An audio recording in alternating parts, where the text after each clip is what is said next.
professor Luciano Mendes, eu sou professor na Faculdade de Educação da UFMG, sou formado em Pedagogia e tenho doutorado em História da Educação. Ao contrário do que se diz muito, sobretudo na mídia, eu não acho que a educação seja tudo.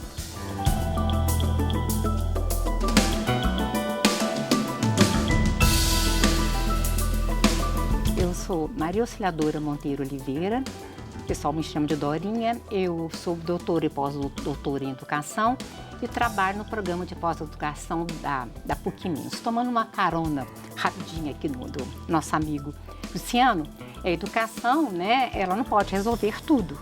A educação, ela depende de uma maior equalização social para que, né, ela possa evoluir. Enquanto não tiver essa mais igualdade social, a educação não pode resolver isso.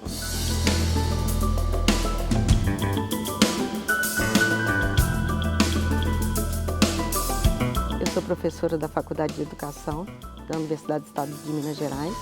Eu sou pedagoga e psicopedagoga. Eu penso que a educação é uma área onde nós temos muito desafio e nós estamos aqui hoje nesse debate para conversar um pouco sobre isso.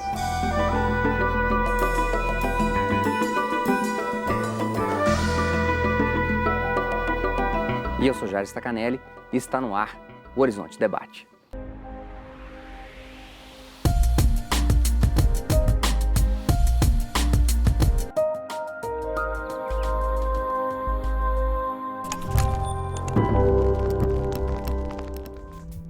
Olá, o Horizonte Debate de hoje trata de um dos pontos mais importantes de um país que quer se ver protagonista no cenário internacional e no próprio cenário, de levar alegria, de levar conhecimento, de falar de conhecimento e produzir conhecimento. Quando o professor Luciano começa o debate, ele diz que educação não é tudo. Isso é um desafio desanimador ou é colocar em pauta, professor Luciano, algo factível? Boa noite. Boa noite aos telespectadores. Eu acho que essa é uma questão fundamental porque há um investimento muito grande da mídia, mas também da população de um modo geral, mas sobretudo da mídia, na ideia de que a educação resolve todos os nossos problemas, né? Isso não é de hoje, é desde pelo menos o século XIX, aquela ideia de que abre uma escola, fecha a cadeia, mas esses dias tinha no jornal falando que fecha a cadeia, mas também traz isso, daquilo, faz aquilo. Quer dizer, tudo é debitado à educação e particularmente à escola. Quando você coloca muita esperança na escola, exageradamente, é claro que você abre o espaço para a frustração. E dentro da escola, sobretudo, quem é responsável por isso quase sempre é o professor, ou seja, a escola não funciona, por isso que nós temos uma sociedade que tem uma das piores distribuições de renda do mundo. A gente não pode debitar isso à escola, né? Professor Luciano, e aí colocando a professora Regina, a professora Dorinha nesse circuito também, né? Hoje temos uma distribuição de recursos da educação próximo de 5% do PIB, algo que países de primeiro mundo já fazem, né? Temos um investimento per capita na educação básica que gira ali em torno de R$ 2.900, R$ 3.000 para crianças, ou seja, é um volume, um bom volume de investimento. Posso dizer, professora Regina e professora Dorinha, que a gente fracassou nesse processo? A educação nossa está muito ruim, podemos dizer isso? Professora Dorinha. Eu vou procurar responder rapidamente, né? Eu torno a falar, e respaldando também o que o Luciano colocou, né? Que a educação não é redentora da humanidade, né? Teve tempo que a educação no Brasil pública, ela teve qualidade, né? Porque adentrava na escola pública alunos da classe média, né? Que além de ter o capital financeiro, tem o capital cultural. Ou seja, são pessoas que os pais leem, que têm livro em casa, que os meninos leem, que vão ao teatro, que vão ao cinema, né? Essas questões todas, né? E a partir principalmente de anos 90, adentram nas escolas públicas um novo público. Não são pessoas que vêm fez a universalização, né? Tinha que fazer mesmo, mas pessoas que têm um perfil diferente. Pessoas que, além de não ter o capital financeiro, não têm um capital cultural, né? Então, é muito complicado. Faltou preparar essas famílias para essa mescla? Faltou Não é preparar? preparar, não. O que, né, no Brasil, historicamente, tem havido é uma desigualdade social muito grande. Nós somos um país que tem maior concentração de renda, né? E nada foi feito nesse sentido. Pelo contrário, quando se tenta fazer alguma coisa em prol dessa equalização social, as elites reagem contra, né? Torna a falar, enquanto não tiver a diminuição das diferenças sociais, né, logicamente financeiras, nós não vamos poder contar com uma educação de Porque qualidade. será uma utopia dizer que a educação vai fazer essa promoção desse jovem, vai fazer essa promoção de distribuição? A educação ela não é determinante, né, e tal e tudo. E com essa universalização, né, principalmente do ensino fundamental, né, nos outros não atingiu esse nível ainda, mas é um novo público. Mas um público torna a falar que não tem esse capital cultural. Então, o problema do Brasil torna a falar e enfatizar a questão de mais igualdade social. Sim. Professora Regina, quando Todos pela Educação lista, por exemplo, de que no estado de São Paulo, 72% dos pais estão satisfeitos com a escola dos filhos.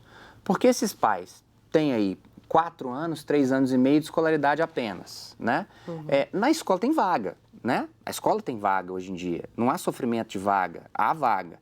Tem merenda, tem transporte. Então, quer dizer, o pai tem ali naquele momento 4 horas de sossego para o menino estar dentro da escola. Isso que a professora Dorinha está colocando, e aí corroborar com as ideias da senhora, faz com que indivíduos que não estão incomodados não lutem pela melhoria de qualidade. O que nós estamos dizendo existe uma realidade, ela é muito ruim para nós que nos colocamos a estudar a educação, para a gente que observa essa juventude, principalmente no ensino médio, que não tem pesquisado, respondido a algumas demandas. A senhora acredita que um povo que não se incomoda com o processo educacional não vai ter como lutar para poder dizer o que quer melhorar, o que é certo, o que é errado? Isso é uma questão histórica. Desde a Constituição de 1988, nós temos uma questão política. O governo não se interessa por uma população consciente que luta pelos seus direitos. Então, se temos uma população acomodada, isso, para o governo, isso é cômodo. Então, os pais estão acomodados porque ele tem ali, tem a escola, tem o filho, tem o tempo todo. Mas nós também não podemos julgar esses pais, porque eles estão correndo atrás de uma sobrevivência. Então, tem esse lado que a gente tem que pensar na questão... Professor Luciano, você acha que esse dado é um dado importante de que uma sociedade que não se incomoda não vai à rua para poder pedir melhoria? Você acha que isso é pertinente? Eu acho que mas assim, 2 coisas que eu acho que a gente precisaria pensar. A gente não pode responsabilizar hoje a população por um direito que lhe foi negado historicamente. É igual a gente falar do Estatuto da Criança e do Adolescente. Vamos prender os meninos porque nós não demos conta de preparar uma sociedade que os acolhesse. Nós estamos falando a mesma coisa. Quer dizer, se a gente pensar a democratização da educação, ou se alguns preferem a expansão da escolarização para as periferias dos anos 70 e 80, foi fruto de luta dos trabalhadores, dos movimentos sociais, dos professores. De dizer que queriam educação para os filhos dele. Né? Então, assim, aonde se localiza a escola, o que nós queremos? Pega a educação infantil. Em Belo Horizonte não tinha uma creche pública até o início desse século. Todas eram creches criadas pela população, mantidas pela população, as creches comunitárias e outras. Então, essa população brigou por educação e briga, pelo menos desde o século XIX, de forma sistemática.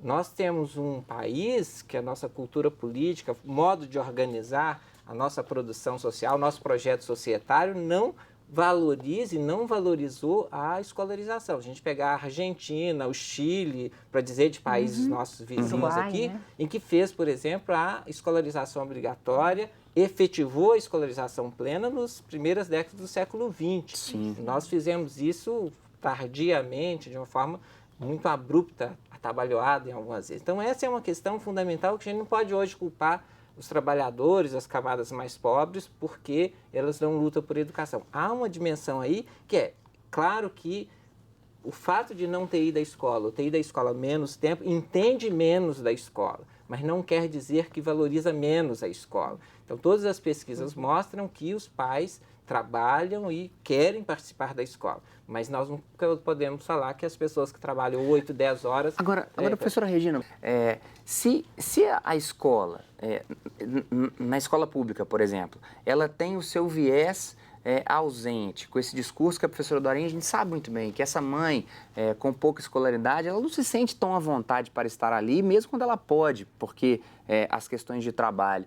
Mas aí nessa hora, não é a hora de questionar, de cobrar? Como que nós vamos fazer essa cobrança? É necessário marcar então as reuniões no sábado de manhã para quem sabe esses pais possam ir? Porque senão fica parecendo que o professor, principalmente o professor da escola pública, é aquele sujeito pintado, na minha opinião, pelo discurso sindicalista, do sacerdote, daquele cara que sofre demais, daquela pessoa que não pode ser cobrada. A sociedade tem que cobrar o processo educacional de alguma forma, não tem não? Sim, a Dorinha apontou muito bem quando ela disse que a escola só chama os pais para falar do filho que perdeu uma nota, que está com nota vermelha. Mas não chama os pais para elogiar uma criança, para falar dos destaques, dos talentos da criança. É importante convidar os pais também para uma festa em família, para uma reunião onde vai se discutir o que queremos com a educação, o que precisamos na educação, o que queremos da nossa escola e o que podemos pensar para a nossa escola. Porque cada escola tem a sua singularidade. Então, é preciso pensar numa escola para aquela criança. O que seria bom naquele momento ali para a criança? Entendo. Partimos agora para um breve intervalo. E vou contar um pequeno trecho, uma pequena história. Quando fui olhar a escola para o Felipe, meu filhote mais novo, disseram e aparelharam a escola com um desses sistemas, professor Luciano, que vem de editoras de São Paulo. Eu perguntei na hora se falariam da comunidade dos Arturos, minha querida comunidade dos Arturos. Pensar a escola é pensar como a professora Regina colocou aqui agora, a escola inserida no contexto social. E qual que é a sua função junto às escolas dos seus filhos? Já conferiu o dever de português dele hoje? Voltamos daqui a pouquinho.